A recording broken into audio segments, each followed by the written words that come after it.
Sanctions on China have been a hotly debated topic in U.S. foreign policy. Advocates argue they are necessary to counteract unfair trade practices, human rights violations, and national security threats posed by China's economic dominance. However, opponents warn that sanctions could inflict significant damage on the U.S. economy, given the deep interdependence between the two nations. Every day, U.S. politicians tell us that America must decouple from China and move manufacturing back to the United States. But something remarkable is happening behind the scenes.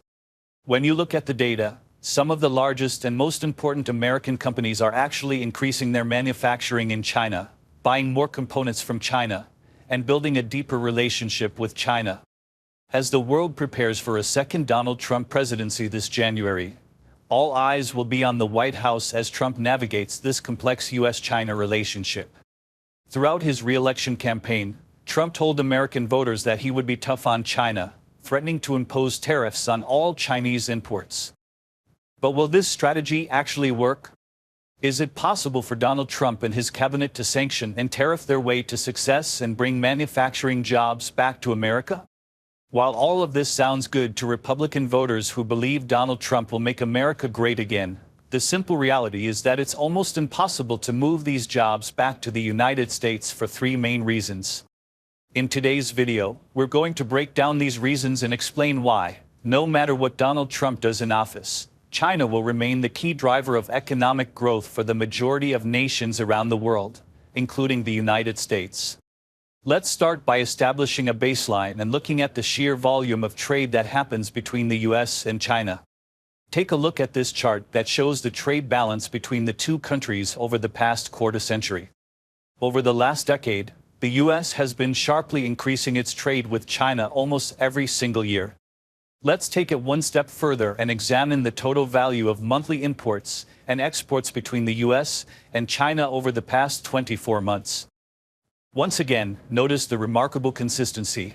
There has been no significant decrease in trade despite all the rhetoric coming from Washington, D.C.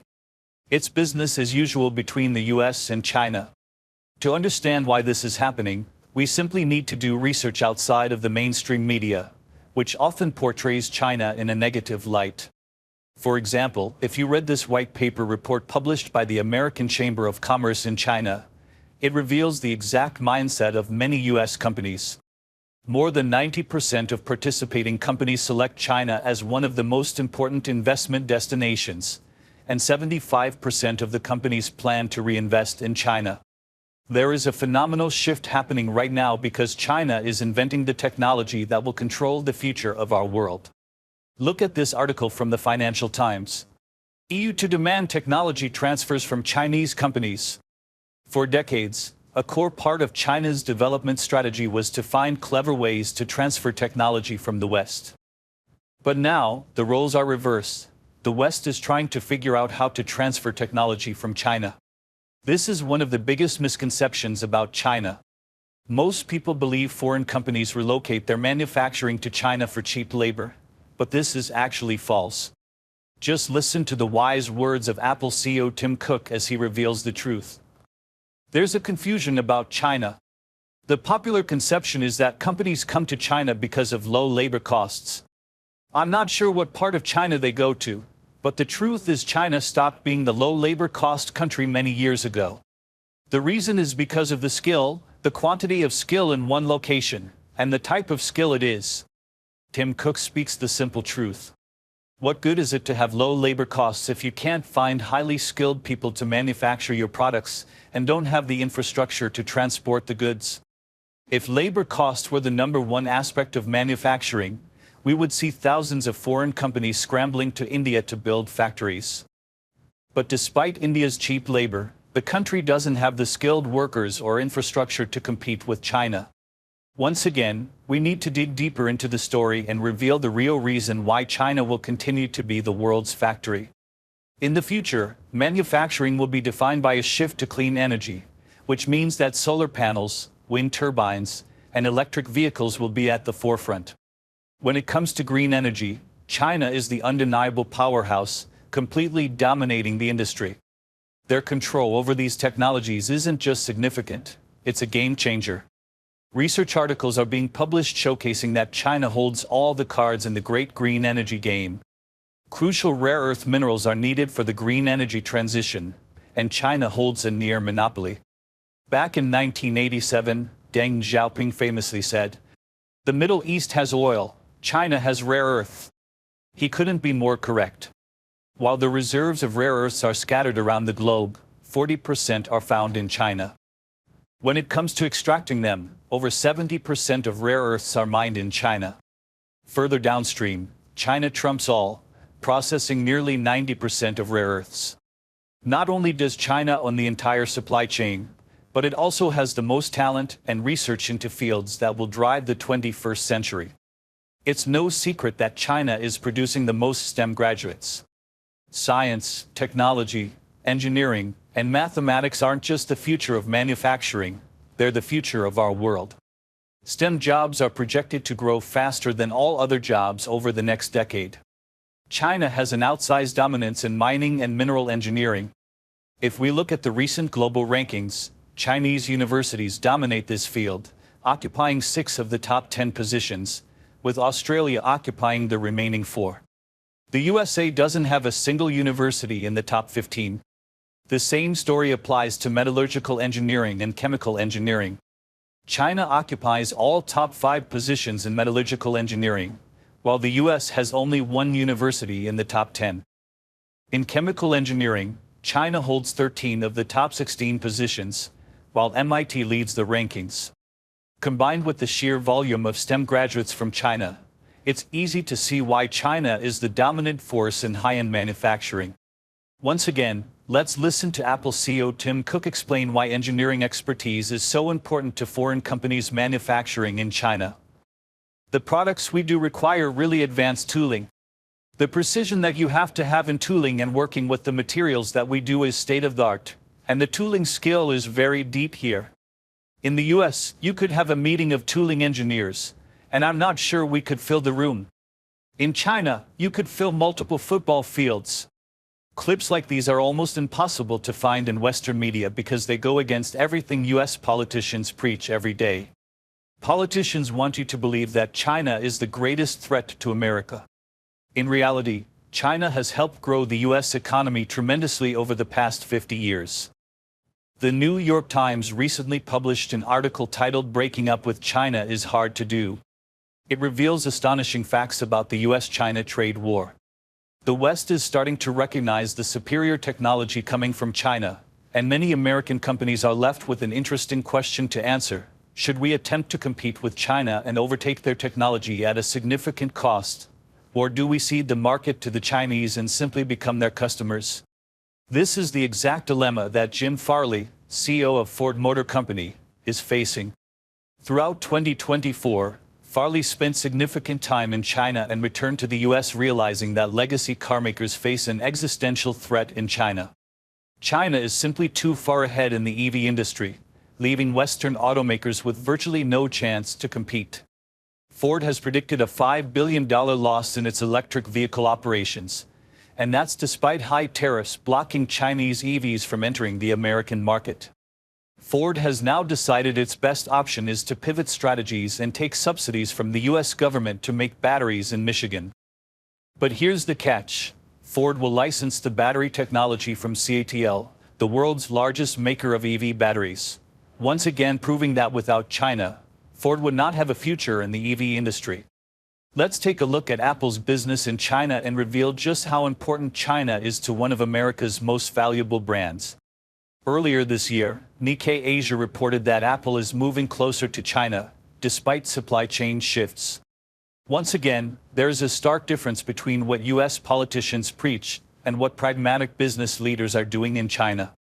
Apple is increasing its use of parts from both Chinese suppliers and manufacturing sites while reducing its reliance on suppliers from Taiwan, the United States, Japan, and South Korea. Despite political tensions between the US and China, the 21st century belongs to Asia, and smart American companies are embracing this shift to the East. Earlier this year, Apple announced it was expanding a research center in Shanghai and opening a new tech lab in Shenzhen. If domination in resources, technology, and talent isn't enough, consider the infrastructure used to facilitate this manufacturing and transport it around the world. China's infrastructure is second to none. From fully automated ports to the most extensive high-speed rail network, China has spent decades building a world-class network that no other nation can compete with. Additionally, over 150 countries have joined China's Belt and Road Initiative. Together, China has built the world's largest and most extensive trading network, further cementing its status as the world's factory and ensuring that not only will products continue to be made in China, but they will also be seamlessly transported and distributed globally. As you can see, the cards are stacked heavily against America. Instead of adopting some of China's industrial policies to catch up or allowing American consumers to benefit from affordable, high-quality Chinese products, U.S. politicians have made the worst decision possible. Donald Trump decided to use tariffs as his main tool to address the trade deficit during his first term, and this policy was carried over and expanded by the Biden administration. We now have almost 8 years of data showing that tariffs do not work in their reported purpose of relocating factories back to the United States. Instead, the additional costs from tariffs are passed on to consumers, making everyday Americans, not China, the biggest losers. If you find this hard to believe, listen to billionaire investor Mark Cuban, who explains why tariffs always fail. The majority of American consumers will not pay up for American-made products. If they would, companies would have an incentive to build here, even if it costs more.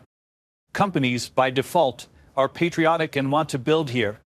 If they could build cheaper here, they already would be doing so. To be honest, this is a simple concept to understand. For manufacturing to come back to the United States, one of two things needs to happen. The cost of manufacturing must be reduced, and the price buyers are willing to pay must go up. It's as simple as that.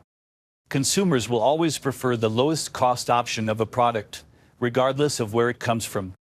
This just shows that tariffs are unserious and politically motivated. In 2008, the United States was the powerhouse manufacturer of solar panels, controlling over 45% of the market share. Fast forward 16 years, and U.S. manufacturing is barely visible on the graph. China has transformed the industry with superior manufacturing and now dominates the future of solar energy. This is an important lesson for all Americans to learn. It wasn't so long ago that we could compete in mass-producing critical technologies like solar panels, but with the wrong government policies in place, the number one position can change in just a few short years. At the end of the day, the idea that America can easily decouple from China doesn't hold up against the reality of the global manufacturing landscape. China's dominance in green energy, rare earth minerals, engineering talent, and infrastructure is simply unmatched. For America to bring manufacturing back, it would require massive investments in workforce development, infrastructure, and supply chain resilience. Instead, we're doubling down on tariffs, which, as we've seen, only add costs for American consumers while leaving China's grip on global manufacturing largely untouched. Unless the U.S. makes serious changes to its industrial policies and priorities, the "Made in America" dream might just remain that, a dream. Instead of hoping tariffs or political pressure will somehow change the fundamental economic advantages China holds, it's time for America to rethink its approach and focus on building a competitive edge where it really matters. And that's the latest on today's top stories. What are your thoughts? If you'd like to dive deeper into any of these topics or explore related issues, feel free to leave a comment. Thank you for tuning in and spending your time with us. Stay informed, stay curious, and we'll see you next time. Take care.